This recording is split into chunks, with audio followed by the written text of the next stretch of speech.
চলে যা আমার রাজা মশাইয়ের হুকুম ছাড়া অন্দরমহলে প্রবেশ নিষেধ। খামোশ বেয়াত্তামিজ, আমি এই রাজ্যের সেনাপতি, আমাকে তো চিনিস? তুই সেনাপতি হোক তাই প্রধানমন্ত্রী হোক, রাজা মশাইয়ের হুকুম ছাড়া ভিতরে প্রবেশ নিষেধ। জাহাপনা আসুক, আজ তোর বিচার হবে। এই রাখ সেনাপতি, কি হয়েছে বলুন আপনি। প্রহরী, ডাকো রাজামশাইকে, রাজামশাইয়ের সঙ্গে আমার জরুরি বার্তা আছে। কিসের খবর নিয়ে আইছেন আপনি?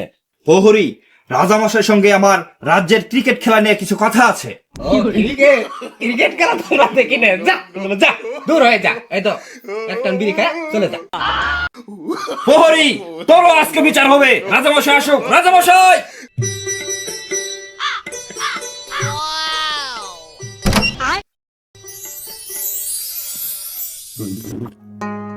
কি হয়েছে সেনাপতি?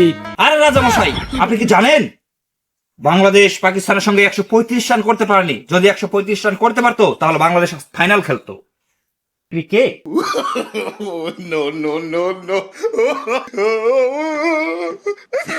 সেনাপতি, আপনি কি জানেন Bangladesh cricket team Asia cup 3বার ফাইনাল খেলেছে। 5 বলে 2-3 রান লাগে, তারপরেও বাংলাদেশ হেরেছে। বাংলাদেশের ক্রিকেট প্রেমী মানুষ ওজোরে কেঁদেছে। আস্তে আস্তে সাকিব তামিমের ভিতরে দণ্ড লেগেছে। বাংলাদেশের ক্রিকেট টিমের পঞ্চমণ্ডপ ভেঙেছে। ওর পর থেকে বাংলাদেশের ক্রিকেট টিম বাঁশ মারা খেয়েছে।